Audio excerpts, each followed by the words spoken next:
यह प्रवचन his holiness Radha Govind Goswami महाराज द्वारा श्रीमद् भागवतम दशम स्कंद अध्याय 20 के श्लोक 14 से 24 पर दिया गया। हरिद्वार में वर्ष 2001 में 1 से 7 मई तक आयोजित बेड़ू गीत सप्ताह के अंतर्गत 1 मई की सायंकालीन बैठक में यह संपन्न हुआ। सिंधु शुभे स्वसनोर्निमान् अपक्वयोगिनां चित्तान्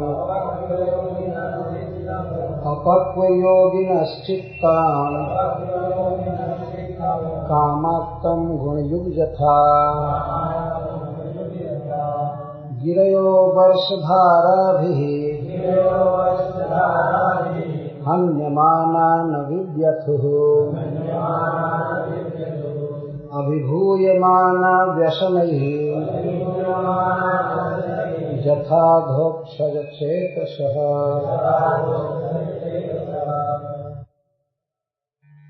वर्षा काल में नदियों में पानी बहुत भर जाता है और बड़े वेग से नदियां समुद्र की तरफ जाती हैं।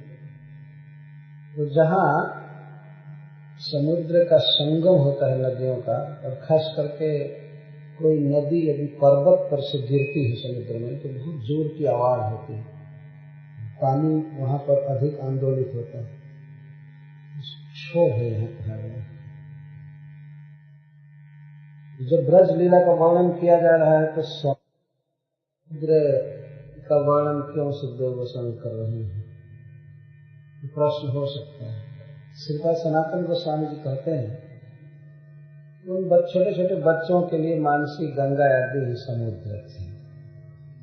उस पर झरने कोई गिर रहे हैं, छोटी छोटी नदी, तो उससे आवाज आ रही है, ऐसा लग रहा है इसी तरह से समुद्र क्षुभित होता है। अथवा जो वर्णन किया जा रहा है तो अन्य भी दृष्टांत ले रहे हैं। वर्षा काल में नदियां समुद्र में गिरती, शरीर भी संगतः सरिताओं के नदियों से संग होता है समुद्र का।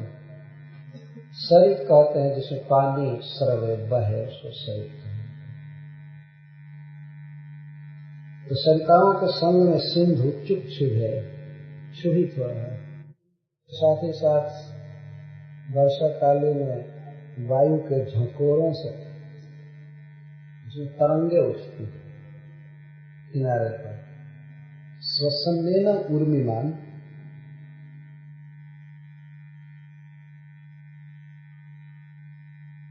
जिस प्रकार अपक्व योगिनश्चित्तम, कच्चा योगी का चित्त विषयों का संपर्क होने पर शुद्ध है।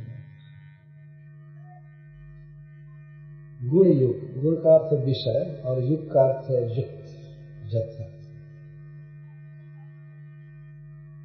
पक्का योगी किसको कहते हैं और कच्चा योगी किसको कहते हैं? यहाँ अपक्व योगी शब्द। शास्त्र बताता है कि जब कोई योगी अपनी चित्त की वासनाओं को पूरा रंधित कर देता है, जला देता है, जैसे पानी में कुछ चीज पकाया जाता है, बीज पकाया जाता है और पका दिया जाए तो फिर बोने पर जमेगा नहीं, अंकुरित नहीं होगा। कुछ ऐसे भक्त होते हैं जिनके हृदय की वासनाएं पूर्णतः समाप्त हो जाती हैं, संसारिक वासना, और वे संसार में रहे या कुछ भी, और उनका चित्त विषयों के संग से क्षुभित नहीं होता है। उन विषयों को भोगने की वासना उत्पन्न नहीं होती है, प्लान नहीं होता। परंतु अपक्व योगी या कचरा योगी है, उसको चाहिए कि विषयों से बच करके रहे। यह नदियों को स्त्री के रूप में कहा गया है और समुद्र को धीर गंभीर गंभीराशय योगी के रूप में प्रस्तुत किया गया। इतना बड़ा योगी, लेकिन वह अभी नदियों के संजोग से शुद्ध हो गया। के लिए भी विषय अविश्वसनीय है, विश्वास नहीं करना चाहिए, बच कर रहना चाहिए। यह है शिक्षा है योगियों का, साधकों का चित्त विषयों के संपर्क से शुद्ध हो जाता है। योगी जन अपने मन पर कभी विश्वास नहीं करते। ये घटना घटी थी, उन्होंने इतिहास सुनाया। भगवान शिव बड़े ही गर्व के साथ भगवान से प्रार्थना किए कि आपका मोहिनी रूप हम देखना चाहते हैं। भगवान मना कर रहे थे इनडायरेक्ट में, स्पष्ट कह रहे तो रूप कामियों के लिए प्रिय है, आप क्यों देखेंगे, आप तो जितेंद्रिय हैं, महान पुरुष हैं। कारांतर से भगवान ने कहा कि आप वैकुंठ में आए हैं, मेरा आपका स्वागत करना मेरा धर्म है, लेकिन आपको फजीहत में डालना ये ठीक नहीं है। आप स्त्री को क्यों देखना चाहते हैं और पूरे समाज के साथ।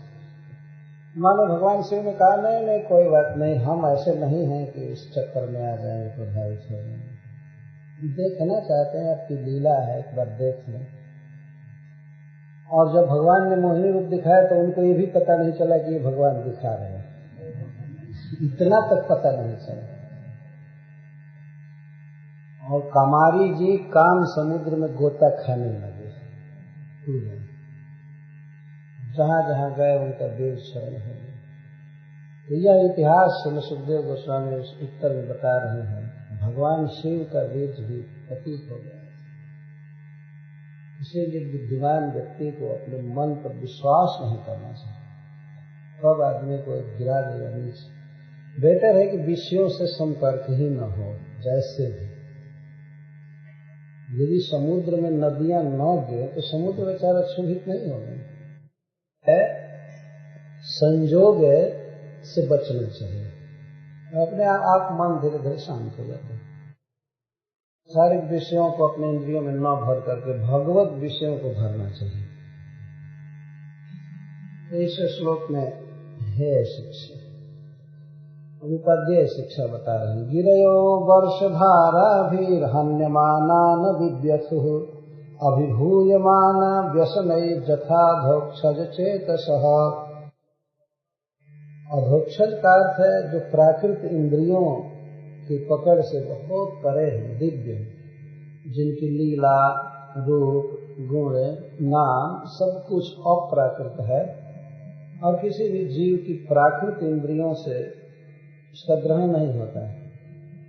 तो ऐसे अधोक्षज में जिनका चित्त लगा हुआ है सदा, वे लोग किसी भी सांसारिक दुख से कभी विचलित नहीं होते हैं। अधोक्षज में चित्त को रखने वाले लोग बड़े बड़े व्यसनों से, दुखों से अभिभूत नहीं होते हैं। इसी प्रकार गिरय, पर्वतों पर वर्षधारा भी, वर्षा की बूंदें गिरती हैं धारावाहिक, लेकिन फिर भी न विद्यते, व्यथित नहीं होते। पर्वत दुखी नहीं होते हैं कि हाय हम पर वर्षा गिर रही है, वर्षा की बूंदें गिर रही हैं, दुखित नहीं होता, बल्कि वर्षा गिरने से पर्वत और स्वच्छ हो जाता है, उसका तेज बढ़ जाता है, धूलि अपसारण होता है, कई तरह से साफ हो जाता है। इस तरह से भगवान में जिनका चित्त लगा हुआ है, उनके जीवन में कोई कठिनाई आती है तो उस कठिनाई से विचलित नहीं होते हैं, बल्कि उनकी भक्ति, उनका तेज और बढ़ जाता है दुखों में। क्यों बढ़ता है? श्री विश्वनाथ चक्रवर्ती ठाकुर लिखते हैं, दैन्य वृद्ध्या गर्भाशय्यादि मालिन्य रहिता एवं भवन्ति इत्यादि। जब दुख पड़ता है किसी भक्त पर, सच्चे भक्त पर, तो वह उस समय दैन्य का अनुभव करता है, दीनता। और दीनता जब अनुभव होती है तब गर्व और असूया, किसी के गुणों में दोष निकालना, द्वेष करना, ये सब अपने आप समाप्त हो जाता है। इस संसार में मनुष्य अनेक दोषों से मुक्त हो सकता है, परंतु असूया दोष बहुत बड़ा दोष। असूया का अर्थ होता है किसी के गुणों में दोष निकालना, इसको इंग्लिश में फॉल्ट फाइंडिंग एटीट्यूड, असूया। और जिसमें असूया न हो वो है अनसूया। कभी दोष किसी ने निकाला। ऐसे ऐसे महान पुरुष इस पृथ्वी पर हुए हैं जिन्होंने कभी किसी का दोष देखा ही नहीं, उनको दिखाई नहीं दिया, और छोटे छोटे गुण उनको बहुत बड़े बड़े रूप में दिखाई देते, कभी दोष नहीं दिखाई दिया। फलता के दिन होते हैं, धन प्राप्ति के दिन होते हैं, मान प्राप्ति के होता है, उस समय व्यक्ति अवश्य गर्व का अनुभव करता है कि मैं कुछ हूँ, और इस कारण से कुछ लोगों का तिरस्कार करते हैं। भगवान दुख देते हैं वैष्णवों पर, अपने भक्तों पर इस तरह से, तो उस दुख से वो अभिभूत नहीं होते हैं। ऐसा नहीं भजन छोड़ देते हैं या भगवान पर अविश्वास कर लेते हैं। जैसे पर्वतों पर वर्षा की बूंदें गिरती हैं, लेकिन पर्वत कभी घबराए नहीं, कभी चिल्लाए नहीं कि क्या हो रहा है, सहते रहते। गोस्वामी तुलसीदास जी इसका कुछ रूपांतरण करते हुए कहते हैं, बूंद आघात सही गिर कैसे, हल्के वचन संत समझे। पर्वत समूह बूंदों के आघात को कैसे सहते हैं, जैसे खल के वचन को साधु लोग सहे। बहुत से अपमानजनक बातें संसार में सुनने को मिलेंगी। आप कितना भी अच्छा जीवन जीवित की रही है, कुछ भी अच्छा कीजिए, लेकिन दोष निकालने वाले संसार में मिलेंगे, और एक नहीं ज्यादा दोष ही निकालने वाले मिलेंगे। यह संसार का स्वरूप है, इसलिए घबराना नहीं चाहिए। जब कोई व्यक्ति किसी की कभी निंदा न कर रहा हो तो चिंता की बात है कि भाई निंदा क्यों नहीं कर रहा है, क्या बात है। हाँ, ये चिंता की बात है। श्रील प्रभुपाद जी कहते थे कि हरे कृष्ण आंदोलन के विषय में बहुत लोग कुछ कहा करते हैं उल्टा सीधा।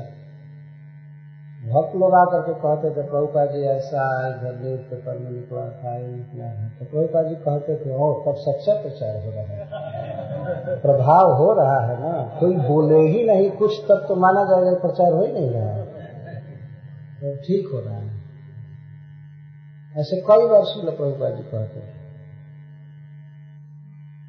तो दुख आते, कई प्रकार के दुख आते हैं, जैसे त्रिताप, अनेक जीवों से, मनुष्यों से दुख प्राप्त होते हैं, देवताओं से दुख प्राप्त होते हैं, और अपने आप शरीर में, मन में भी अनेक दुख उत्पन्न हो जाते हैं।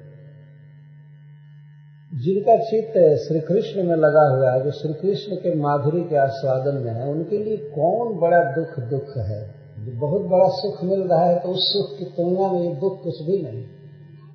संसार का, सबका अपना कुछ भी विनाश हो जाए, उनका चित्त विचलित नहीं होता। भयावह दुख के समय में भी उन्हें सुख की प्रतीति होती है। श्रील रूप गोस्वामी जी ने एक पद में लिखा है, जेठ की दोपहरिया है और श्री राधा रानी श्री कृष्ण को देख रही हैं एक जगह से। तो राधा रानी खड़ी हैं एक पत्थर पर, सूर्यकांत मणि पर। सूर्यकांत मणि सूर्य के किरणों में पिघलने लगता है, बहुत गर्म हो जाता है।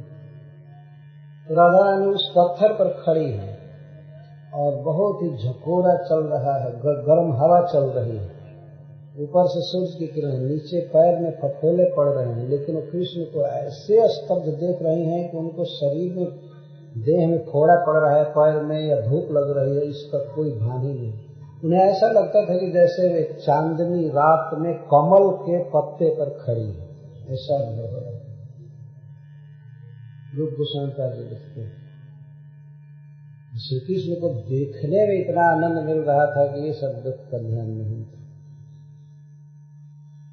यह तो खैर तो हलाद नहीं सकते हैं, भगवान की प्रिय भगवत स्वरूपा है, लेकिन भक्तों के भी मन में इस प्रकार की बात होती है। कुछ भी दुख हो, लेकिन श्री कृष्ण की भक्ति हो रही है, कृष्ण में चित्त लगा है, अब कोई भी दुख उसको अभिभूत नहीं कर पाते हैं, भक्ति से छुड़ा नहीं पाते हैं। या कोई व्यक्ति चाहे कि हम दुखों से लड़ करके दुखों को खत्म कर देंगे, नहीं, अब तक संसार में न जाने कितनी योजनाएं बनी होंगी, कितना संघ बना होगा संसार के दुखों को हटाने के लिए, लेकिन दुख हटे। कहीं कहीं मैं पढ़ता था, भारत के स्वास्थ्य विभाग द्वारा वाक्य लिखा था दीवारों पर, हम मलेरिया को सदा के लिए गहरी नींद में सुला देंगे। तो मच्छरों को सुला ही नहीं सकते हो तो मलेरिया कहाँ से सुला दोगे? जब से सृष्टि होगी मनुष्य चाहता होगा कि ये कीड़े मकोड़े न रहे। क्या हुआ? घटे नहीं, बढ़ते जा रहे हैं, सबका अनुभव है।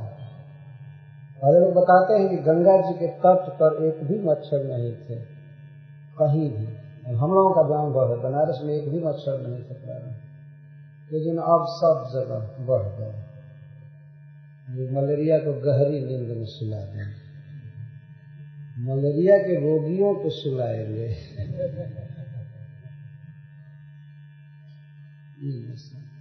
कोई दुख कम नहीं हो रहा है, दुख बढ़ते जा रहे हैं, परंतु इन दुखों के बीच में भी सुखी रहने की एक कला है, वह है श्री कृष्ण में अपने मन को रखना। श्री कृष्ण में मन रहता है जब उनके नाम को वाणी पर रखा जाता है। हरे कृष्णा कृष्णा कृष्णा हरे हरे, हरे राम राम राम हरे। तो संसार का दुख हटाने से हटेंगे नहीं, कम करने से कम नहीं होने वाले हैं। इनसे बचने का उपाय है भगवान का भजन। जिन लोगों का मन भगवान में लगा हुआ है वे संसार के किसी भी दुख से दुखी नहीं होते, विचलित नहीं होते। भगवान के रूप गुणादि के रस में मन को आविष्ट करने से सब समय सुख ही सुख रहता है। मार्गा बभूवुः संदिग्धा तृणैश्छन्ना ह्यसंस्कृतः नाभ्यस्यमाना सुतयो द्विजहि कालहता इव। जैसे ब्राह्मण गण जब वेद का अभ्यास नहीं करते हैं, आवर्तन नहीं करते हैं, नहीं पढ़ते हैं, तो कुछ काल के बाद उनके द्वारा याद किए हुए श्लोक सब भूल गए। याद भी रहते हैं तो संदिग्ध रहते हैं। कोई पद याद है, चौथाई पद और नहीं याद है, कहीं अंत में याद है, बीच में याद है। द्विजयी न अभ्यस्यमान श्रुतयः कालहताय। जैसे ब्राह्मण लोग जब वेद का अभ्यास नहीं करते हैं तो पढ़े हुए वेद के अंश भी भूल जाते हैं। काल में रास्ते संदिग्ध हो जाते हैं। क्यों? एक तो कारण यह है कि असंस्कृता, रास्तों का संस्कार नहीं होता है। वर्षा काल में सर्वत्र पानी भर जाता है, कीचड़ हो जाता है, तो लोग सब रास्तों पर नहीं चलते हैं, मुख्य मुख्य रास्ता पकड़ करके चलते हैं। जो अवान्तर मार्ग होते हैं, उपमार्ग होते हैं, वे सब संदिग्ध हैं। लोग चलते नहीं है तो उसलिए संस्कार नहीं होता। चलने से संस्कार होता है। क्या होता है? मनुष्य के या पशुओं के पैर लगने से घास कट जाती है, जल जाती है, इसको छींड़ा कहते हैं। लेकिन संस्कार नहीं होता है, नहीं चलते हैं, तो एक कारण होता है, और दूसरा तृणय ही छन्ना, घास बढ़ करके रास्ते को ढक ले, इसलिए मार्ग संदिग्ध हो जाते हैं। संदिग्ध हो जाते हैं, पूरा बंद हो जाते हैं, यह अर्थ नहीं है। संदिग्ध हो जाते हैं, घास इतनी बढ़ जाती है कि आदमी चलता है तो सोचता है यहाँ से ये रास्ता जाएगा कि कौन जाएगा, कहीं कोई संदेह होगा। मार्गा बभूवुः संदिग्धा, मार्ग संदिग्ध हो जाते हैं, क्योंकि तृणैश्छन्ना और असंस्कृता है। मनुष्यों का चलना फिरना बंद हो जाता है, पैर से संस्कार नहीं होता है, घास बढ़ जाता है, जैसे वेदों का अभ्यास नहीं करने से, रोज पाठ नहीं करने से सब भूल। इसमें दो उपमा दी जा रही है। न अभ्यस्य माना, ये तो असंस्कृता शब्द से जुड़ा हुआ है। नहीं पाठ करना मतलब नहीं मार्ग पर चलना, मार्ग के घास कट नहीं रहे हैं, कोई चल ही नहीं रहे हैं। और दूसरा काल हता, संसार का ऐसा स्वरूप है। मान लीजिए कोई कहे ठीक है मैंने पहले कुछ वेद पढ़ा है, पहले गीता पढ़ा है, भागवत पढ़ा है, ऐसे भी आदमी चुपचाप बैठे तो काल जो है वो अपने आप विस्मृत कर देगा, काल विस्मृत कर देगा। और ऊपर से पढ़ाई भी बंद हो गई है, तब क्यों नहीं बंद करेंगे? इसके द्वारा अतिरेक से ये शिक्षा दी जा रही है कि सदा ही वेदों का आवर्तन करना चाहिए, शास्त्र को रोज पढ़ना चाहिए। शास्त्र वास्तव में कृपा करके भगवान ने हम लोगों को दिया है। जब हम पढ़ेंगे भी नहीं तो हम क्या आशा करेंगे कि हम अध्यात्म में उन्नति पाएंगे? प्रत्येक व्यक्ति का यह कर्तव्य है कि वह पढ़े और सुने। पढ़ना और सुनना हमारे जीवन का सबसे बड़ा उत्तरदायित्व है। भगवान ने वेद शास्त्र दिया और उसको कहा कि पढ़ो सुनो। जैसे गीता बोलने के बाद वे कहते हैं जो इस गीता का अध्ययन करेगा उसके द्वारा मैं ज्ञान यज्ञ के द्वारा आराधित हूँ, और जो मेरे भक्तों में इसकी व्याख्या करेगा उससे बढ़कर मेरा प्रिय कोई है न हो। इतना तक भगवान बोलते हैं। तो इसमें क्या आशय छिपा है? भगवान का यह आशय है, मंतव्य है कि इसे पढ़ना चाहिए प्रतिदिन। और कुछ व्यक्ति यदि यह कहे कि हम पहले बहुत पढ़ चुके हैं तो भूल भी जाएगा। यदि अभ्यास न अभ्यास माना, यदि अब अभ्यास नहीं कर रहे हैं तो पहले का पढ़ा हुआ भूल जाएगा, विस्मृत हो जाएगा।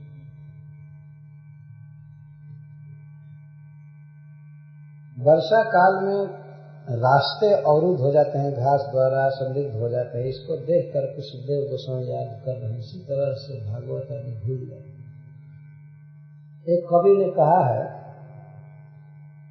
कि कुछ लोगों पर विश्वास नहीं करना चाहिए, उसमें शास्त्र भी है।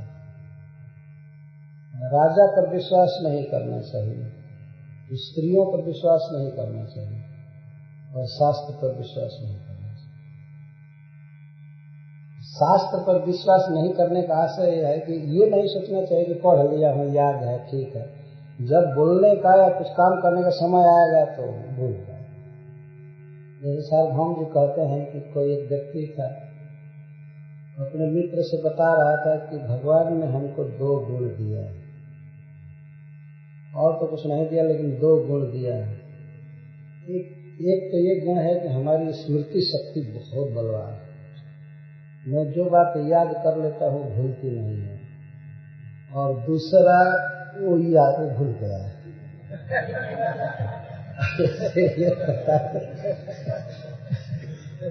स्मृति शक्ति बहुत बलवान है और दूसरी बात याद नहीं आ रही है।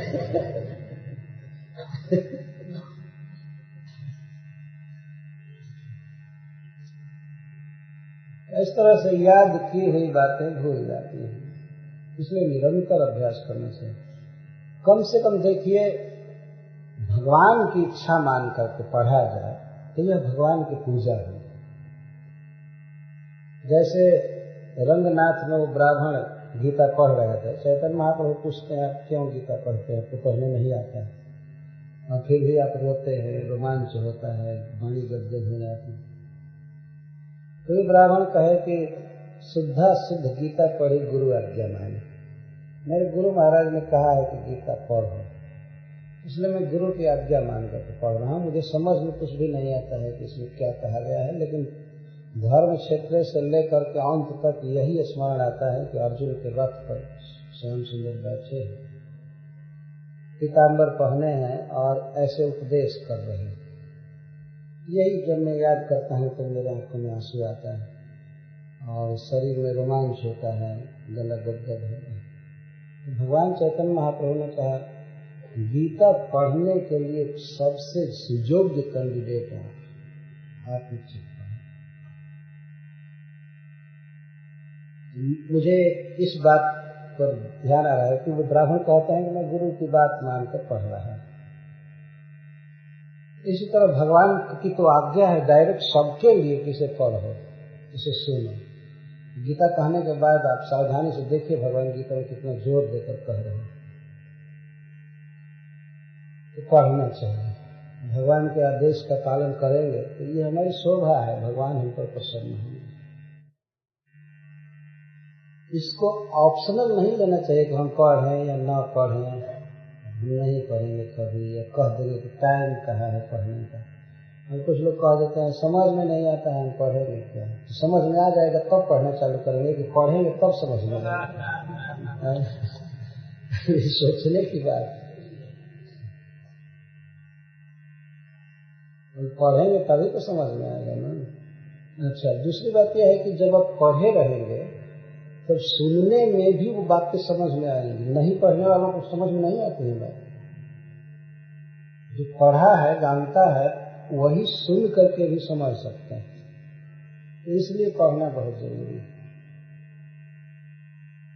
अन्यथा वर्षाकालीन मार्ग की तरह सब संदिग्ध हो जाएगा और कुछ काल के बाद वर्षा काल तो होते होते तो रास्ता का पता ही नहीं रहेगा। संदेह है, संदिग्ध तो एक डेढ़ महीने के बाद ही हो जाता है। 4 महीने की बरसात होती है तो 1 महीने के बाद ही संदिग्ध, और धीरे धीरे धीरे धीरे लुप्त, मार्ग का पता नहीं चलेगा। इसमें है शिक्षा यह है कि लापरवाही नहीं करनी चाहिए, शास्त्रों का अध्ययन रोज करना चाहिए। श्रील प्रभुपाद जी जो 2 टाइम शास्त्र पढ़ने की सुनने की व्यवस्था किए हैं, ये सब यही सत्य को प्रकट कर रहा है। सवेरे श्रीमद् भागवतम और शाम को भगवद गीता, कम से कम 2 बार तो भगवान के शास्त्रों को टच में आने, एक के द्वारा भगवान की लीला को समझे और दूसरे के द्वारा भगवान के उपदेश को समझे। न अभ्यस्यमाना अनावर्तमाना इति असंस्कृत साम्य अतएव कालेन केनचित कालेन आहता विस्मृताश्च भवन्ति। अनेन अधीतानां वेदानां आवृत्तिं कुर्वन् अवस्थेयम् अन्यथा तो प्रत्यवाय शिक्षा। इसके द्वारा शिक्षा दी जा रही है कि अध्ययन किए हुए या सुने हुए शास्त्रों को बारंबार अध्ययन करके ही समय बिताना चाहिए, नहीं तो प्रत्यवाय हो जाएगा। प्रत्यवाय का अर्थ होता है कि जितना हम जमा किए हैं उसमें छीन होता है, धीरे धीरे नष्ट।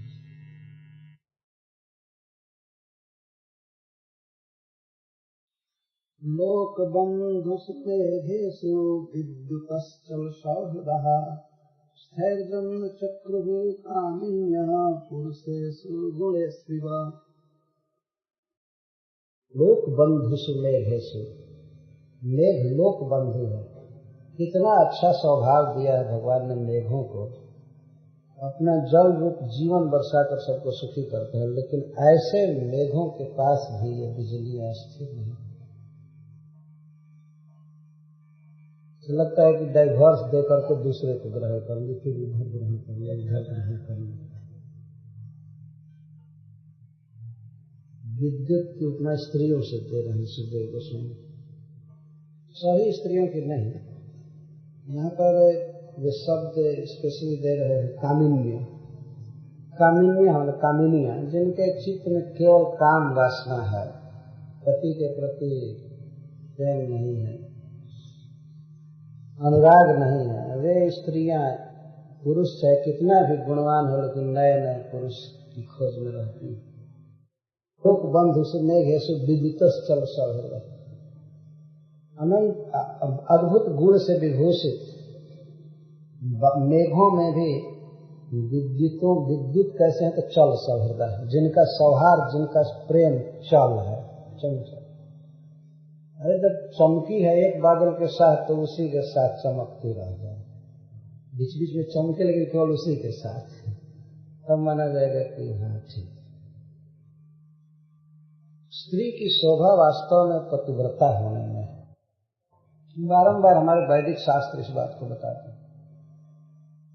जितना ही पति में अनुरक्त होती है स्त्री पत्नी, उतना ही वो यशस्विनी है, सराहनीय है। यहाँ तक भगवान श्रीमद् भागवतम में कहते हैं कि पति यदि विकलांग हो, रोगी हो, गरीब हो, दुर्शील हो, फिर भी पति की सेवा करनी चाहिए। न विवेकी न हरो स्थिरा भक्ति विधेया न विद्युत चला रहती। विवेकी पुरुष को चाहिए कि भगवान श्री कृष्ण में अचल भक्ति करे, बिजली की तरह चंचल भक्ति नहीं। जो कृष्ण को ग्रहण किया तो ग्रहण किया, भगवान को अपना इष्ट देव माना, उनके चरणों में समर्पण किया तो किया, बस हो। और ऐसा नहीं कि कोई विपत्ति आने पर या कोई प्रलोभन आने पर और कृष्ण को भी छोड़ दे, इधर उधर चले। स्थिर अचल प्रीति कृष्ण से करनी चाहिए। तो व्यतिरेक भाव से समझा रहे हैं। व्यतिरेक का अर्थ होता है उल्टे ढंग से। वैष्णवों के लिए यह शिक्षा है, मतलब जो भाव की, मन की चंचलता है कृष्ण में, वो त्याग देना चाहिए, ये शिक्षा। पतिव्रता स्त्री की तरह कृष्ण के साथ हुए तो हुए। देखते हैं कोई पतिव्रता स्त्री है, पति के साथ होती है, पति के सुख में दुख में जीवन बिता देती है। जीवन ही नहीं बिता देती है। पहले की ऐसी स्त्रियां होती थी पति के साथ सहमरण स्वीकार करती, साथ में बात करके चल जाती। इसको प्रेम कहा जाता है। कवि ने कहा है कि जो पति के जीवित रहने पर जीवित रहती है, पति के सुख में सुखी रहती है, दुख में दुखी हो जाती है, पति के मरने के बाद पति के साथ मर जाती है, क्या ऐसी नारी के साथ किसी की तुलना कहीं की जा सकती है? कितना प्रेम है। धधकती हुई चीता की लपट उसे दुख का अनुभव नहीं होने देती, आलिंगन करती है चीता। तो इस तरह से हरि से प्रेम करना चाहिए, इसी से प्रेम करना चाहिए। विद्युत की तरह चंचल प्रेम नहीं। भगवान श्री कृष्ण में गुण देखा जाए तो वो तो वास्तविक लोक बंधु है। सुहृदम सर्वभूतानां, सारे सद्गुण श्री कृष्ण में है, सब कुछ। और किसी जीव को कृष्ण जो सुख देंगे वो दूसरा क्या दे सकता है? कोई देवी देवता या कोई पंथ विपथ क्या सुख देगा किसी को जो कृष्ण सुख दे सकती है? वो तो वास्तविक लोक बंधु हैं, जगन्नाथ हैं। उन्हीं के चरणों में अचल स्नेह करना चाहिए। सुखदेव गोस्वामी का यह संदेश है। और भाव की जो कमियां होती हैं उससे बचना चाहिए। इस श्लोक द्वारा ये सिखाया जा रहा है।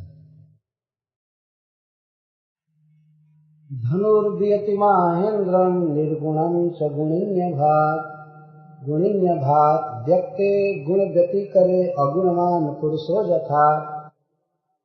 बारंबार समाज में चर्चा होती है सगुण निर्गुण। सगुण निर्गुण, भगवान निर्गुण है कि सगुण है, भगवान निर्गुण है कि सगुण है। तो वास्तव में भगवान निर्गुण भी है, सगुण भी है। इस श्लोक में बताया जा रहा है। सगुण का अर्थ है गुण के साथ, माया के साथ। माया के द्वारा वो इस जगत की रचना करते हैं तो उस समय वो गुणों के साथ रहते हैं, तो इसलिए उनको सगुण कहते हैं।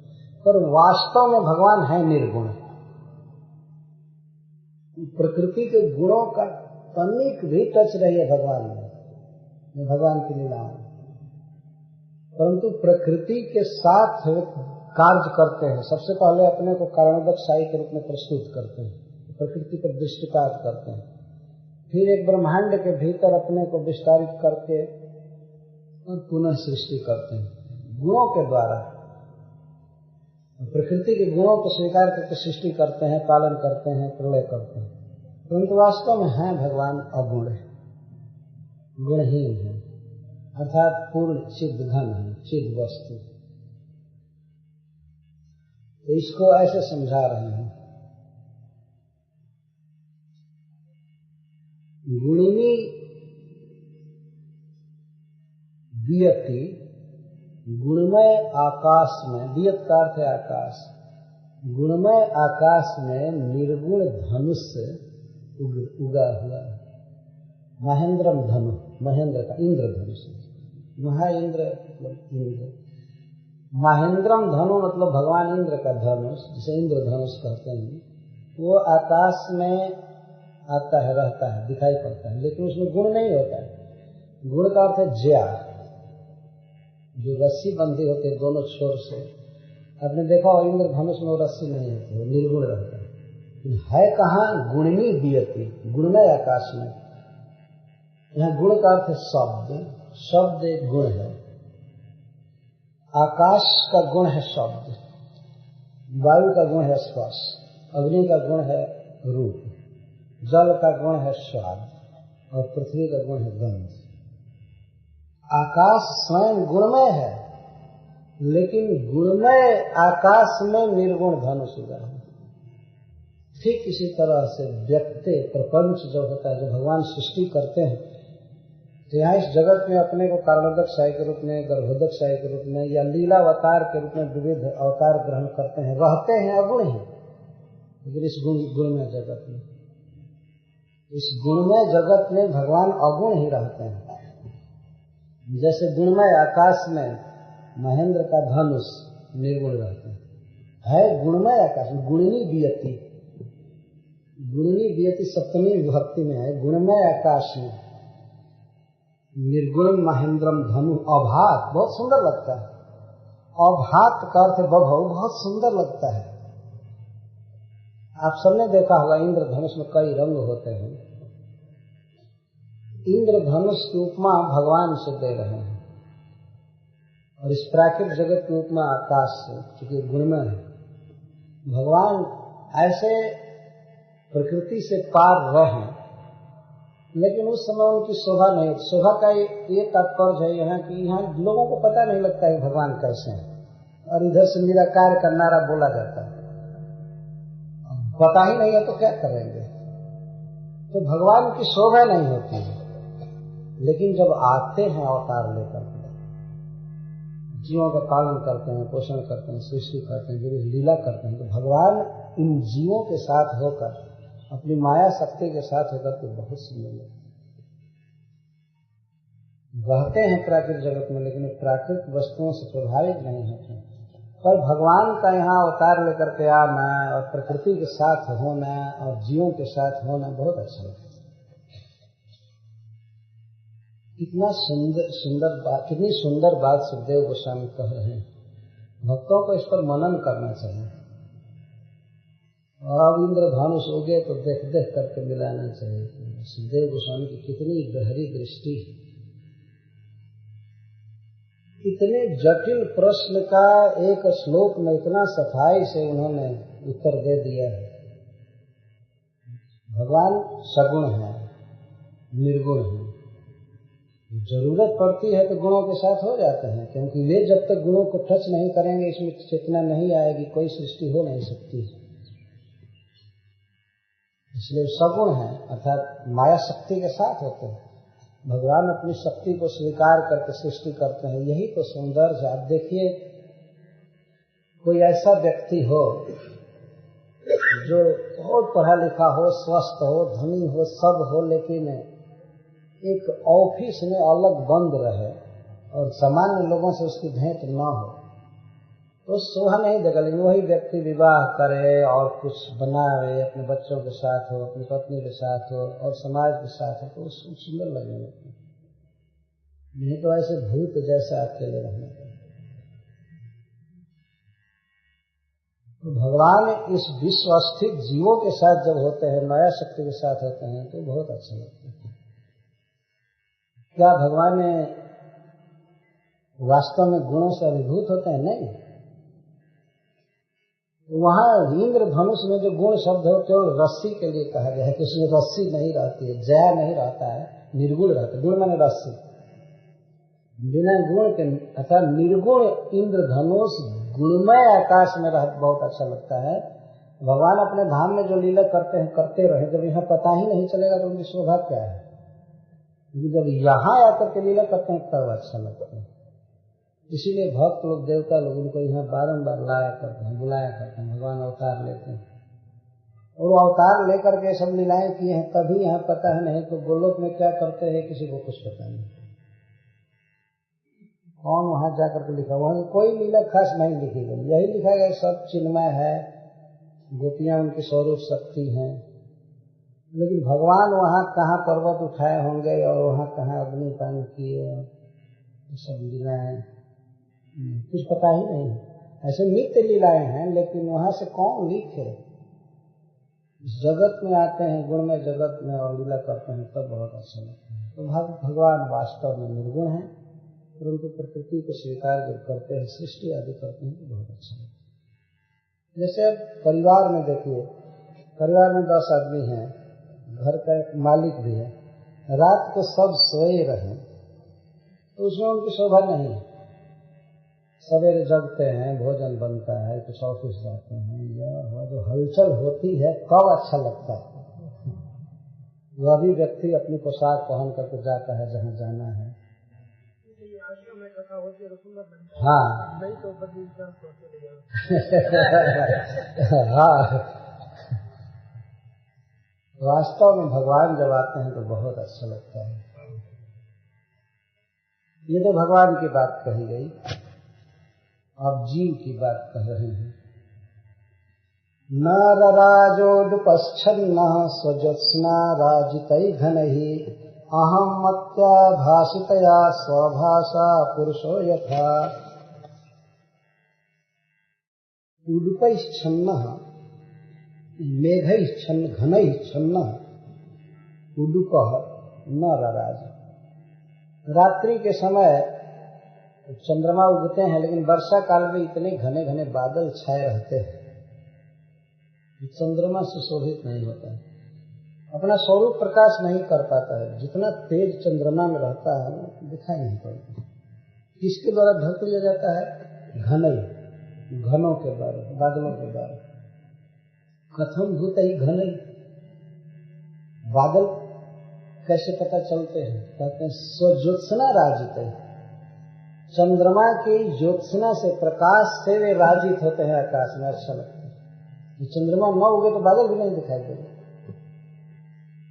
चंद्रमा उगता है तो सबसे पहले संध्या राग से बादल लाल लाल दिखाई देंगे, रात्रि में वहीं से प्रारंभ हो जाता है कि चंद्रमा उगा है और चंद्रमा के कारण बादल लाल लाल दिखाई दे रहे हैं, धीरे धीरे धीरे धीरे सफेद दिखाई देने लगते। ज्योत्सना राजित है, अपनी ही किरणों से, अपनी ही ज्योत्सना से बादल राजित होते हैं, लेकिन चंद्रमा जिन बादलों की शोभा को बढ़ा रहा है वही बादल चंद्रमा के स्वरूप को ढक रहे हैं। इसी तरह से अहंकार के द्वारा जीव ढका हुआ है, जबकि अहंकार को या देह को प्रकाशित आत्मा कर रहा है। यदि आत्मा न रहे अहंकार में, सूक्ष्म शरीर में और स्थूल शरीर में, तो यह शरीर कुछ भी नहीं काम करेगा। उसी के प्रकाश से प्रकाशित है, उसके चैतन्य से इसमें चेतना है, लेकिन फिर भी यही उस जीव को ढका है। बहुत सुंदर उदाहरण है यह। 2 प्रकार के आवरण में जीव बंद है, एक तो स्थूल जो हम लोगों का शरीर है, और दूसरा अहममति है। अहममति का मैं यह हूँ, ऐसा हूँ। जो अहंकार में जीव सोच रहा है मैं ऐसा हूँ, ये हूँ, वो नहीं है। लेकिन इस प्रकार की अहममति जीव की चेतना के कारण ही हो रही है। अहंकार प्रकाशित होता है, सबसे पहले अहंकार प्रकाशित होता है। अहंकार के प्रकाशन के बाद मतलब अहंकार चेतनीभूत होता है, और उसके बाद तभी जड़ शरीर स्थूल देह चेतनीभूत होता है। ऐसा देखते हैं कि यह शरीर रात्रि में निद्रा के समय निश्चेष्ट रहता है, लेकिन फिर भी सूक्ष्म शरीर काम करता रहता है, वही से बलवान है। अहममति,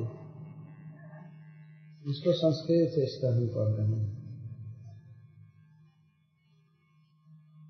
श्रीका श्रीधर स्वामी जी, स्वभाष भाषितया अहममत्या इति स्वचैतन्येन एव प्रकाशितेन अहंकारेण छन्नो जीवो जति।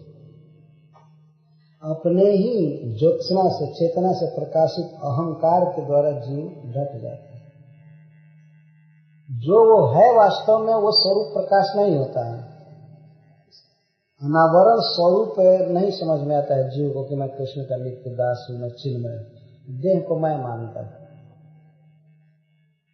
और देह में चेतना किसकी है? आत्मा की है। आत्मा इस देह में है या मन में है तो इसमें चेतना आ रही है, ये सुंदर लगता है। यदि शरीर से आत्मा निकल जाता है तो वास्तव में शरीर देखने लायक नहीं रहने। शरीर में आत्मा न रहे तो शरीर किसी काम का नहीं है, और उसी की चेतना से प्रकाशित हो रहा है और उसी के स्वरूप को ढक रहा है। अथवा इसका एक अर्थ हुआ अहम विद्वान दाता वेत्ता सुर इति स्वप्रतीकैव आरोपितया अहमत्य। अथवा कभी कभी जीव मानता है कि मैं दाता हूँ, मैं सुर हूँ, मैं विद्वान हूँ, मैं वेत्ता हूँ, जानकार हूँ। अपनी ही मति से व्यक्ति कोई सोच ऐसा हो तो शोभा नहीं देता है यह भावना। अहंकार से वो उसकी शोभा नष्ट हो जाती है। लेकिन मूल अर्थ ऊपर वाला ही है। बादलों से, मेघों से छन्न होकर के चंद्रमा शोभा नहीं देता है। न रराज का अर्थ विलक्षणतया, घनेभ्यो विलक्षणतया न रराज। यथा पुरुष प्रत्यगात्मा स्वभाषा स्वपृथक सिद्ध धर्मभूत ज्ञानेन भाषितया समुन्नतया अहमत्या देहात भ्रांत्या देहात पृथक न प्रकाशित। जीव भ्रम में है कि मैं ये देह हूँ, और इस कारण से देह से भिन्न जो उसका विलक्षण स्वरूप है वो प्रकाशित नहीं हो पाता। न रराज, राजित नहीं होता, इसका अर्थ स्वरूप अभिव्यक्ति न प्राप्त, अपने स्वरूप को नहीं समझता। यथा पुरुष प्रत्यगात्मा स्वभाषा स्वपृथक सिद्ध धर्मभूत ज्ञानेन भाषितया समुन्नतया अहमत्या देहात भ्रांत्या देहात पृथक न प्रकाशित। जीव भ्रम में है कि मैं ये देह हूँ, और इस कारण से देह से भिन्न जो उसका विलक्षण स्वरूप है वो प्रकाशित नहीं हो पाता। न रराज, राजित नहीं होता, इसका अर्थ स्वरूप अभिव्यक्ति न प्राप्त, अपने स्वरूप को नहीं समझ पाता।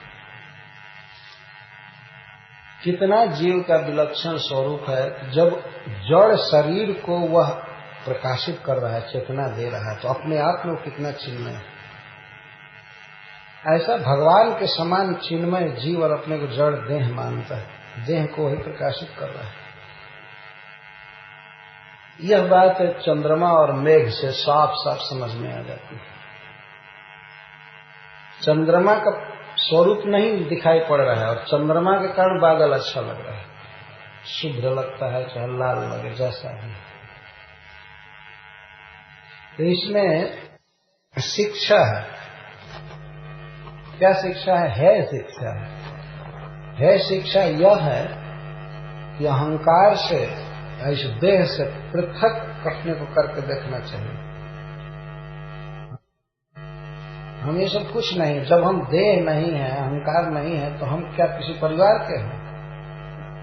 जब देह ही नहीं है तो परिवार और गांव समाज क्या चीज? अपना स्वरूप प्रकाशित नहीं हो रहा है, तो अपने स्वरूप में स्थित होने के लिए इनका प्रतिवाद करना चाहिए, इसको हटाना चाहिए।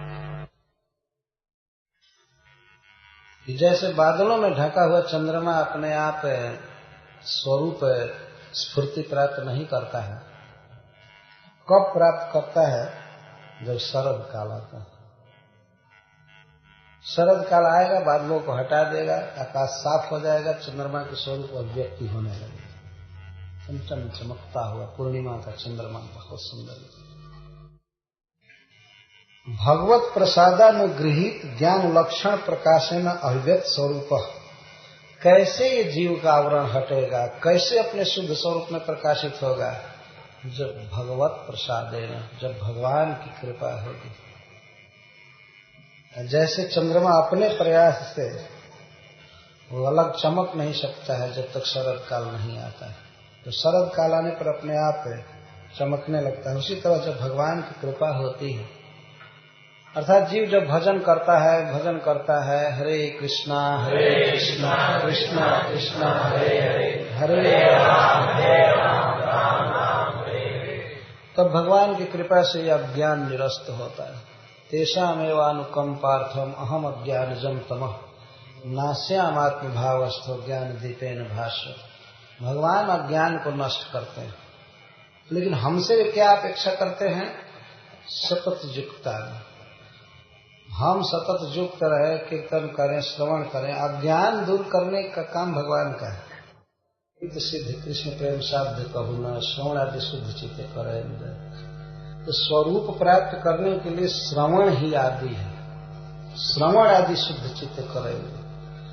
श्रवण जिनमें पहला साधन है, ऐसे साधनों को करने से शुद्ध चित्त और करे उदय अपने आप। तो चंद्रमा को कहीं से लाना नहीं पड़ता है। बादल हटाइए, चंद्रमा अपना प्रकाश देने लगता है, क्योंकि उसका प्रकाश नित्य सिद्ध है, बाहर से नहीं लाना है। पर बादल को, अज्ञान को तो हटाना पड़ेगा ना। अज्ञान हटाने के लिए और ज्ञान देने के लिए ही ये सब आयोजन किए जाते हैं। इसलिए सुखदेव गोस्वामी की यह अमर वाणी जुग जुग तक भक्तों को उत्साहित करती रहे, शुद्ध ज्ञान देती रहे, कृष्ण भावना का ज्ञान। न रराजोटुपश्छन्ना स्वजत्स्ना राजितैर्घनैः अहमत्या भाषितया स्वभाषा पुरुषो यथा।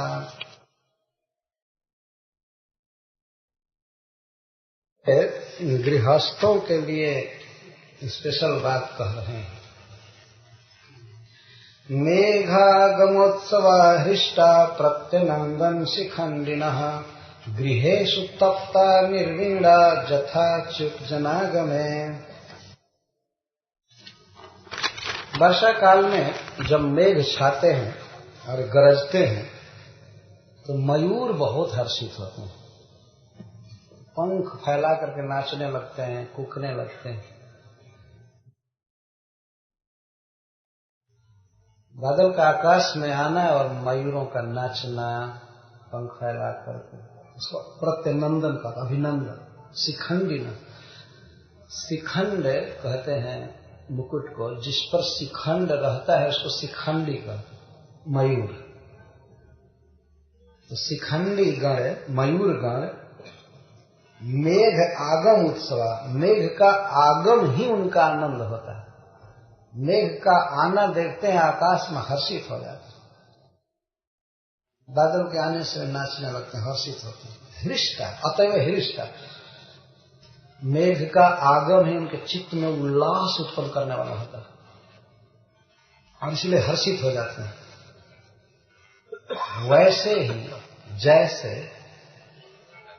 गृहेषु तप्ता निर्वीणा जथाच्युत जनागम। गृहेषु का अर्थ जो लोग स्त्री के साथ रहते हैं, बच्चों के साथ रहते हैं, घर गृहस्थी में जो लोग हैं, कहने का आशय ये है, ये कभी कभी यदि भाग्यशाली हैं तो तप्त हो जाते हैं, तप्त रहते हैं।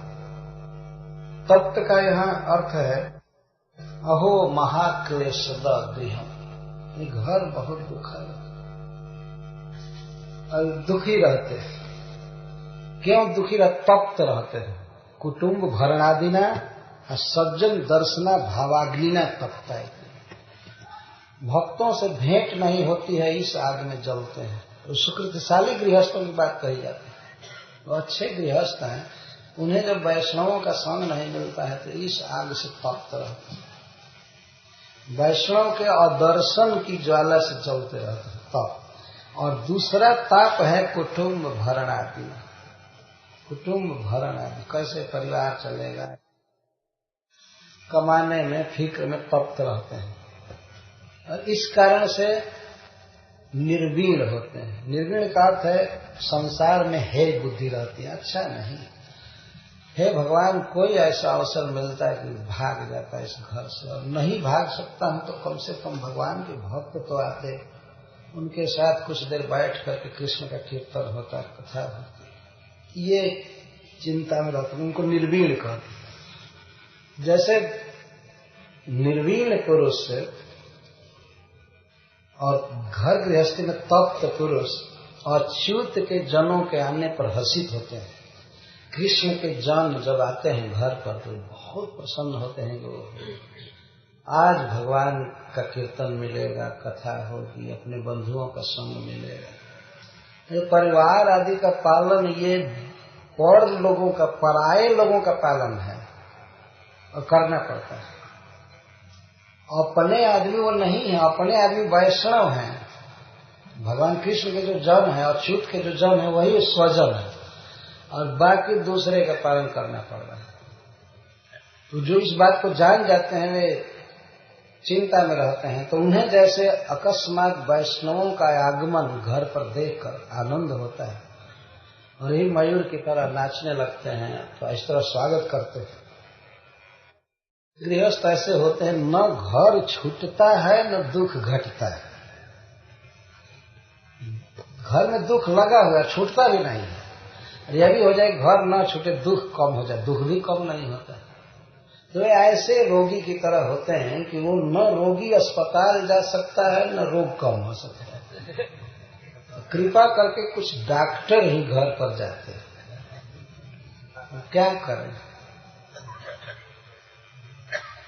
कहा भी चैतन्य चौथाई में कहा भी, यदि साधु वैद्य पाए तार उपदेश मंत्र पिशाची पलाए, भ्रमिते भ्रमिते यदि साधु वैद्य पाए।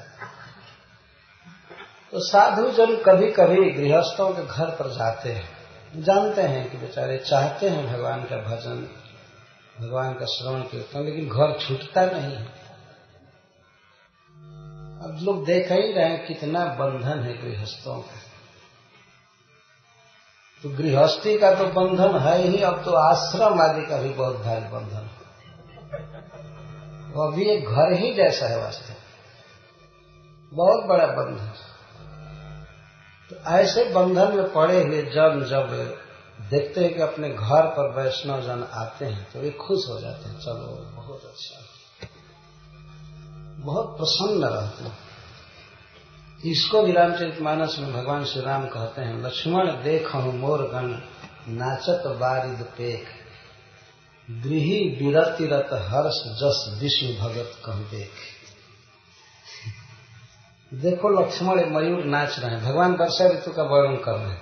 देखो ये मयूर नाच रहे हैं बादल को देख करके। लक्ष्मण देखहु मोर गण नाचत बारिद पेख, मोरों का समुदाय नाच रहा है। ठीक वैसे जैसे घर में घर के दुखों से उबा हुआ भगवान के भजन के लिए व्याकुल व्यक्ति विष्णु भक्त को देख करके हर्षित होता है। विष्णु भगत बहुत ही सुंदर बात। अपने घर पर वैष्णव आवे तो यह घर का भाग्य होता है।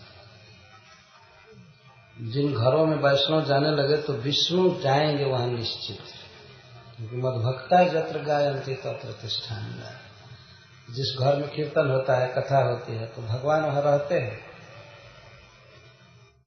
तो मयूर बनना चाहिए और वैष्णव रूपी बादल को देख करके हर्षित।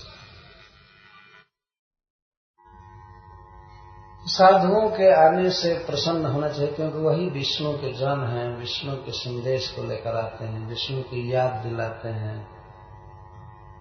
सूरदास जी ने पद लिखा है, जा दिन संत पाहुने आवत। जिस दिन संत पाहुन घर में आते हैं तो वही दिन जीवन का असली दिन होता है। स्वयं भी स्मरण करते हैं भगवान का और स्मरण कराते हैं। यह बहुत ही सुंदर उपादेय शिक्षा है। जिस मयूर की प्रसन्नता होती है वैसे प्रसन्न रहना चाहिए। और गृहस्थों को चाहिए कि वे तप्त और निर्वीण बने। कुछ अनुभव करना चाहिए कि घर में दुख है। घर में सुख का अनुभव करना ठीक नहीं है, दुख है वास्तव में। और व्यक्ति दुख का अनुभव करेगा और निर्वीण होगा, तब साधुओं के समागम का आनंद ले सकते हैं। हित्वा पह पादपः पद्भे आसन्नानात्ममूर्तयः प्राक्षामास्तपसा श्रांता जथा कामानुसेवया। पादपाः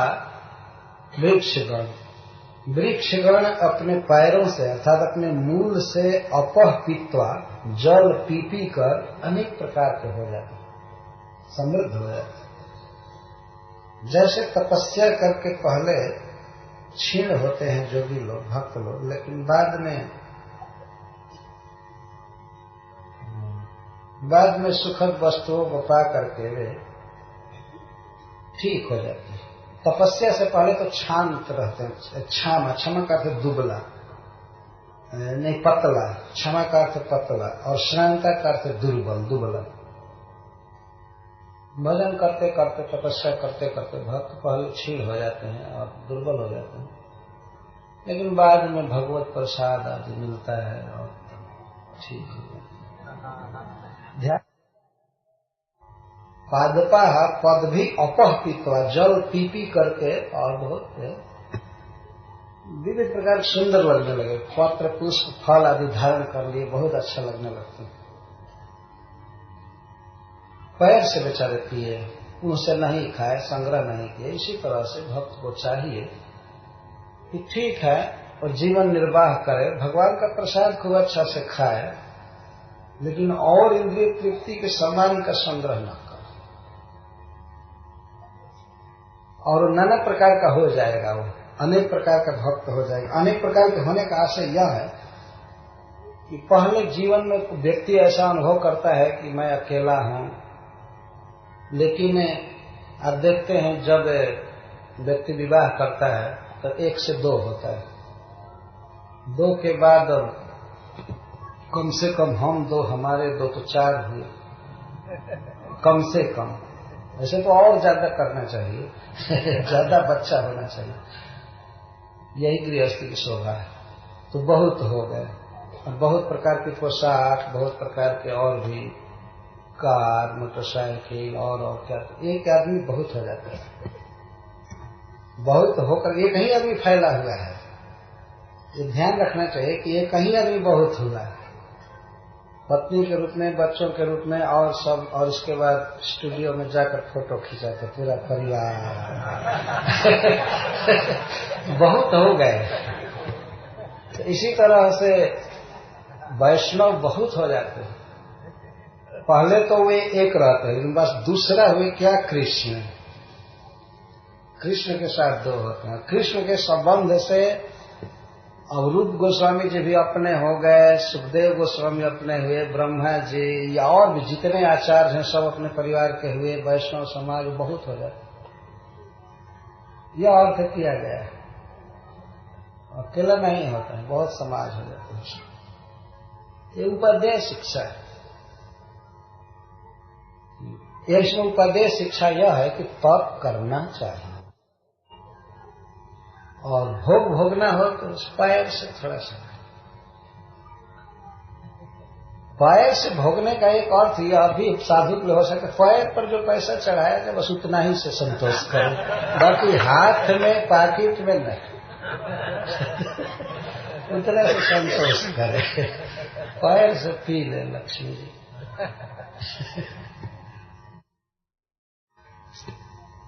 वृक्ष की तरह संतोषी होना चाहिए और तपस्या करनी चाहिए। वृक्ष कोई कामना से तप नहीं कर रहा है, लेकिन गर्मी के दिन में घाम सहते हैं, बयार सहते हैं, पानी का अभाव रहता है। वर्षा काल में पीने को मिलता है, वह पानी पी पी करके अनेक प्रकार नाना आत्ममूर्तयः भवन्ति, नाना प्रकार की उनकी मूर्तियां हो जाते हैं, रूप हो जाता है। फल का कुछ अलग दृश्य होता है, पत्ता का अलग, पुष्प का अलग, इस तरह से अनेक हो जाते हैं। तो इसी तरह से तपस्या करनी चाहिए, भगवान का भजन करना चाहिए। बाद में तो हम बहुत सुंदर समाज में जाने वाले हैं, भगवान कृष्ण के साथ होने वाले हैं। कहने का आशय यह है कि कृष्ण को प्राप्त करने के लिए कष्ट सहना चाहिए, तप करना चाहिए।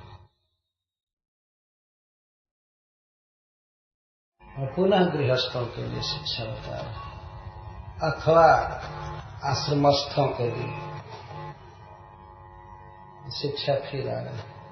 सरः स्वशान्तरोधसु न्यसुरङ्गापि सारसः गृहे स्वशान्तकृत्येषु ग्राम्या इव दुराशया।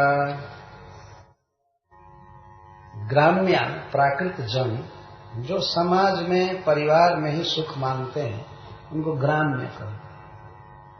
जैसे ग्राम्य जन अपने घर में ही पड़े रहते हैं और घर में कृत्य की कोई शांति नहीं है, यह करना है वह करना है वह करना है। अशांत कृत्येषु गृहेषु, कृत्य इतना बाकी रहता है कभी शांत नहीं होता है। आदमी सोचता है यह करने लायक है, यह करने लायक है, तब तक फिर करने लायक अनंत काम है घर गृहस्थी में। कभी काम धंधा शांत नहीं होता है और उसी घर में पड़े रहते हैं। क्यों? दुराशया। घर गृहस्थी में ही हमारा परम पुरुषार्थ है, यह जिनकी भावना है उनको दूषित आशय वाला, गंदा आशय। वो सोचते हैं कि हम गृह से अपने परिवार से ही बस परम पुरुषार्थ परम सुख प्राप्त कर लेंगे, उनको दुराशय। और समाज में रहना ही अच्छा लगता है क्योंकि ग्राम्य दुराशय अथवा ग्राम्य का अर्थ है स्त्री के साथ रहने में ही जो बहुत सुख मानते हैं। स्त्री के साथ थोड़ा सा सुख उन्हें मिल जाए बस इसी को जीवन का परम पुरुषार्थ मानते। ग्राम्य दुराशय घर में ही पड़े रहते हैं। तो जैसे गृहस्थ लोग घर में पड़े रहते वैसे ही सारस पक्षी के जोड़ा साथ रहते हैं। तो सरहसु अशांत रोधसु, ऐसे सरोवरों के तट पर ही पड़े रहते हैं, सरोवरों में ही पड़े रहते हैं जिनके तट अशांत रहते हैं। जोर की हवा चलती है तो तरंग उठती है और तरंग उठती है तो सरोवर का पानी क्या करता है कि तट पर कंटक डालता रहता है। भीतर जो कंटक है उसको लाकर तट पर डालते हैं तो कांटे रहते हैं, गंदगी रहती है, साथ रहती है। साथ भोजपुरी शब्द है, जो गंदा कचरा जो रहता है वो तट पर ला करके जमा कर उसको साथ कहते। तो साथ, कंटक और पानी का हिलोरा ये सब रहता है और कीचड़। लेकिन सारस पक्षी वहीं पर टिका रहता है तो जलचर जीवों को खाने के लिए। अशांत रोधस, जिसका तट अशांत है, ऐसे सरस सरोवरों में सारसा न्यस। हे अंग, हे महाराज परीक्षित, ये आश्चर्य में चाहे खेद में कह रहे, आश्चर्य है कि ये लोग क्यों गृह में ही पड़े हुए, क्या देख रहे हो। यही बुद्धि है पुरुषार्थ। जैसे सारस सब दुख सहते हैं, पानी का हिलोरा आ रहा है, कंटक है, कीचड़ है, साथ पड़ी हुई है, फिर भी वहीं पड़े रहते। इसी तरह घर गृहस्थी में रहने वाले लोग सब दुख मिलता रहता है, सारा दुख अपने घर में मिलता है पर वहीं पड़े रहते हैं। आश्चर्य या खेद, दुख क्या कहा जाए। कहीं भी आदमी जाए लेकिन अपने घर जितना जोर से भागता है उतना कहीं नहीं जाता। और घर में कोई सुख नहीं है, वहां जाकर के जलना पड़ता है, दुख है, लेकिन फिर भी वहीं न्यसु न्यस वहीं बसे रहते। और ऐसे घर में कि जहां पर करने लायक कामों की इतिश्री नहीं है, ये करना वो करना, ये करना ये करना, तुरंत ऑफिस जाना, ऐसा करना वैसा करना, इधर करना उधर वो करना। तो जहां अशांति है, जहां केवल दुख है, वहीं क्यों पड़े हुए? क्योंकि दुराशया ग्राम में ज्ञान ही नहीं है। ज्ञान समझ में यह है कि हमारी घर गृहस्थी ही हमको सबसे बड़ा सुख देगी। तो यहाँ पर एक है शिक्षा है कि सारस जैसा घर में नहीं पड़े रहना चाहिए, कुछ निकल करके हरिद्वार आदि भी घूमना चाहिए और हंसों के साथ में रहना चाहिए। हरे कृष्णा कृष्णा कृष्णा हरे हरे, हरे राम राम। इसमें शिक्षा दी जा रही है। उसमें सरोवर के लिए कहा गया अशांत रोधसु, और गृह के लिए कहा गया है अशांत कृत्येषु। उसका तट अशांत है, दुखद है, और घर तो कृत्य के कारण बहुत दुखद है। सवेरे उठिए तो ये करना है, ये करना है, ये करना है, टाइम नहीं है, ये करना है, बच्चों को स्कूल भेजना है, बच्चों की परीक्षा चल रही है, बच्चों को ये करना है, उसके बाद ये जाना, वो दौड़ना, वो धुपना। दिन भर में आदमी करने लायक सब काम कर नहीं पाता, अब कल के लिए करेगा, और कल दिन भर करते करते करते करते अब परसों करे, सालों भर करते करते कृत्य शेष नहीं हो, कोई शेष नहीं हो। दुख है, अशांति है, फिर भी आदमी पड़ा रहा। कितना सत्य वचन बोल रहे हैं सुखदेव गोस्वामी, सबके अनुभव का विषय। ईमानदारी से कोई व्यक्ति बोले यदि परमात्मा के पास हाथ रखकर छाती पर, तो वो जरूर कहेगा कि घर में सबसे ज्यादा दुख है,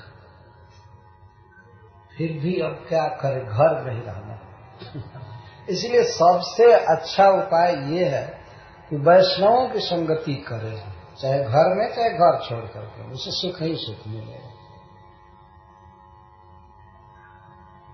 एक अद्भुत परवस्था है मनुष्य की, घर छूटेगा नहीं और घर में दुख भोगना पड़ रहा है, क्या करे। सुखदेव गोस्वामी कोई आलोचना के लिए नहीं कह रहे हैं, इसलिए यहाँ अंग शब्द का प्रयोग किया गया। हे प्रिय परीक्षित, क्या कहें, दुख व्यक्त कर रहे हैं अथवा आश्चर्य कर रहे हैं। श्रीपाद जीव गोस्वामी जी लिखे हैं, आश्चर्येण खेदेन वा अंग इति संबोधन। आश्चर्य से, जब इतना दुख हो रहा है फिर भी आदमी घर में पड़ा हुआ है, ये आश्चर्य। और दुख भोग रहा है बेचारा, इसलिए दुख है, खेद है, खेद में बोल रहे हैं, क्या कहें। सुख के सारे साधन मौजूद हैं, भगवान का नाम है, भागवत है, वैष्णव है, फिर भी सुखी नहीं हो पाता है, दुख भोग रहा है। अगर सुख के साधन न हो और कोई व्यक्ति दुख भोगे तब तो क्या किया जाएगा, उतना आश्चर्य नहीं होगा। लेकिन गंगा जी पास में हो, निर्मल जल बह रहा हो और आदमी प्यासा वहीं तड़प रहा हो, तब आश्चर्य की बात होगी,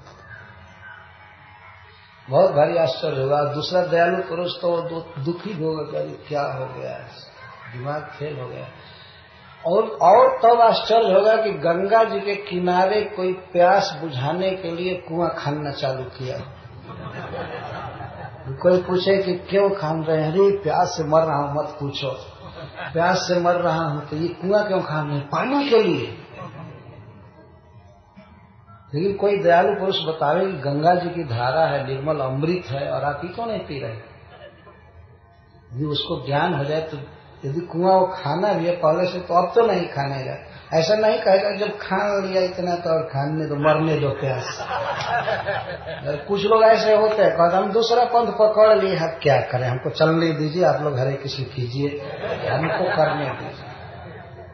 अरे अब तो गंगा जी की धारा में गोता लगाओ, पानी पियो, हरे कृष्णा कृष्णा कृष्णा हरे हरे, हरे राम राम राम हरे हरे।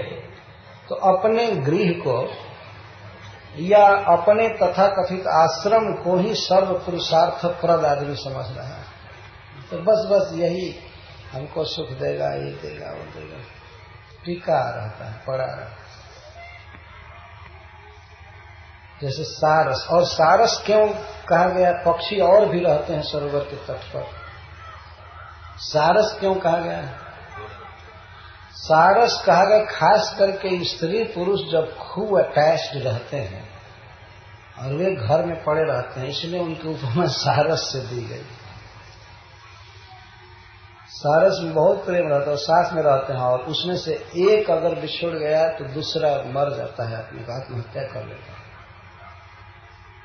आपस में इतनी आसक्ति, इतना स्त्री पुरुष लगे रहते हैं, अब हम सुखी कर लेंगे, अब हम सुखी कर लेंगे, अब हम सुखी कर लेंगे। लेकिन सारस बनना चाहिए तो भगवान की भक्ति के लिए एक दूसरे को प्रोत्साहन देना चाहिए, तब तो ठीक है, नहीं तो अशांत कृत्येषु गृहेषु ग्राम्या दुराशय। जलौघे निर्भिद्यन्त सेतवो वर्षतीश्वरे पाषंडिनाम असद्वादयी वेद मार्गा कलौ यथा।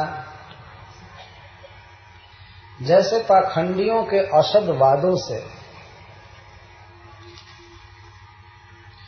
वेद की मर्यादाएं टूट जाती है, लोग नियम पालन नहीं करते हैं, उसी प्रकार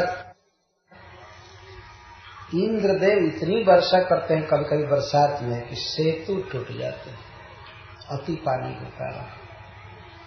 ऐसा देखा गया है, कई जगह सेतु टूट जाते हैं अधिक पानी के कारण। खेतों के जो बांध होते हैं, मेड़ होती है, वो भी टूट जाते हैं, बड़े बड़े बांध भी टूट जाते हैं ज्यादा पानी के कारण। तो पाखंडियों का असदवाद कलयुग में इतना बढ़ जाता है कि जो जीवों पर नियम बनाए गए हैं वेदों के, वो सब टूट जाते हैं। जैसे खान पान का नियम, व्यवहार का नियम नहीं रहा।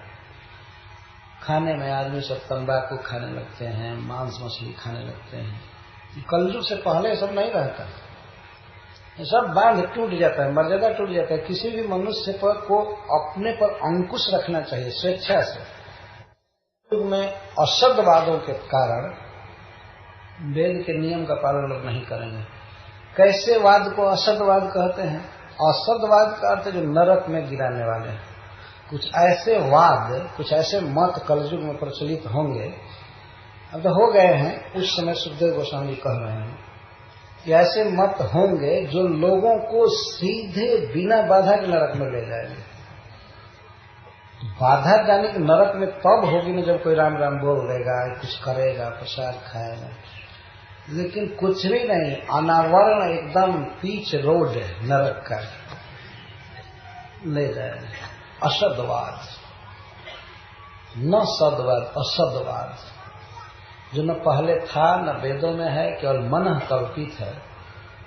और अपने से ईश्वर की कल्पना करना, वेद शास्त्र में जिस ईश्वर का वर्णन है उसको समर्पण नहीं करना, भक्ति नहीं करना, उसको असदवाद है। विष्णु और श्रुति वेद का विरोध करना, यह असदवाद।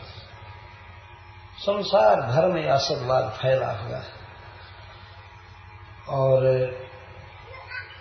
सदवाद जो मनुष्यों को अंकुश में रखता है, मर्यादा में, और भगवान की भक्ति के पंथ पर चलाता है, सब मिट जाए कलयुग में। इसकी उपमा दी जा रही है जैसे अधिक वर्षा के कारण सेतु टूट जाते हैं। अति प्रचार होता है कलयुग में असदवाद का, अति प्रचार। आप देखते हैं रोड पर जहां तहां खुलम खुला शराब की दुकान का विज्ञापन है, खुलम खुला चारों तरफ। यह मर्यादा का भंग होना। एक तरफ सिखाए, वैष्णव लोग सिखाते हैं नो इंटॉक्सिकेशन, और रोड पर चारों तरफ लीजिए लीजिए लीजिए, इंटॉक्सिकेटेड हो जाइए और ट्रक एक्सीडेंट कीजिए। रोड पर कम से कम ये तो नहीं बताना चाहिए ना। एक तरफ तो सरकार कहती है कि भाई ड्राइविंग मत करो पी करके, लेकिन मत पियो कभी नहीं कहती है, साहस ही नहीं कहना। पियो लेकिन पी कर ड्राइविंग मत करो। पी करके सो जाओ, चाहे कुछ देर घर पर रहो, जब होश आवे तब चलाना चालू करो। पीना मना कर रहे हैं तो रोड पर क्यों शराब की का एडवर्टाइजमेंट है? रोड पर तो ड्राइवर बाँचते चलेगा ना। मन में नहीं होगा, वो भी सोचेगा कि क्या होता है जरा देखें। ड्राइविंग पूरा करके तब देखेंगे रात को ले जाकर बोतल पिए। इतनी मर्यादा समाप्त हो गई। वास्तव में मनुष्य में कोई आचार विचार कुछ रह ही नहीं गया। सिनेमा के नग्न पोस्टर लगाए जाते हैं चारों तरफ, सारी मर्यादा ध्वस्त हो गई। घर घर में टीवी है और पूरा परिवार मिल करके टीवी देखता है। बाप भी बैठे हैं, माँ बैठी है, बेटा बैठा है, बेटी बैठी है, सब देख रहे हैं। क्या मर्यादा रह गई संसार में, टूट जाता है। ऐसा असद प्रचार हो जाता है चारों तरफ की, वेद की मर्यादाएं टूट जाती हैं। और वेद के जो देव हैं, आराध्य देव है, उनकी कोई पूजा नहीं करता है, और अपने से कल्पित देवता की या कल्पित ढंग से पूजा आदि करता रहता है। कल्पित ढंग से कुछ पढ़ाई होती है 5-5 बार, ये सब असदवाद टूट जाते। इसी बात जीव गोस्वामी जी कहते हैं असदवाद में सबसे बड़ा असदवाद क्या है कि मैं ईश्वर हूं, क्योंकि ईश्वर शब्द देगा, ईश्वर इतना ज्यादा वर्षा करता है। तो जीव गोस्वामी पाद जी कहते हैं कि ईश्वर इति अति वृष्टिया स्वैरताभिप्रायेण तदंशे नैव तस् पाषंडी स्थानीयता इत्यादि। ईश्वर शब्द दिया गया और अति वृष्टि, तो ईश्वर शब्द का अर्थ है स्वतंत्र। तो जो व्यक्ति अपने को स्वतंत्र मानता है और जितना अपने को स्वतंत्र मानता है, ईश्वर का अंकुश स्वीकार नहीं करता बल्कि अपने को ही ईश्वर मानता है, तो उसकी मर्यादाएं भंग होती रहती हैं। जब कोई व्यक्ति डरेगा कि हमारे ऊपर ईश्वर है, हमारे शुभ अशुभ कर्मों का फल देने वाला है, वह व्यक्ति गलत काम नहीं करेगा। वो पता लगाएगा कि भाई क्या गलत है क्या सही है। लेकिन जिसके जीवन में ये बात ही नहीं, अपने को स्वतंत्र मान चुका है, ईश्वर का अनुशासन नहीं मानता है, तो कुछ भी करेगा। गोस्वामी तुलसीदास जी ने इसका अनुवाद करते हुए कुछ भिन्न किया है। अति वृष्टि चली फूट कियारी, जिमि स्वतंत्र भय विग्रही नारी। इसको भिन्न नहीं कहेंगे, इसको पूरक कहेंगे। अति वर्षा होने से क्यारियां फूट जाती हैं, बांध टूट जाते हैं, जैसे स्वतंत्र होने पर नारियां बिगड़ जाती हैं।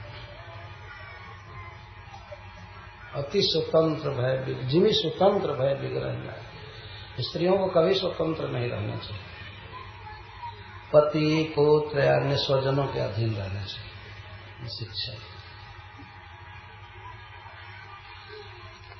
ऐसे ज्यादा प्रैक्टिकल लग रहा है तुलसीदास वाले ज्यादा प्रैक्टिकल समझ में आ रहा है।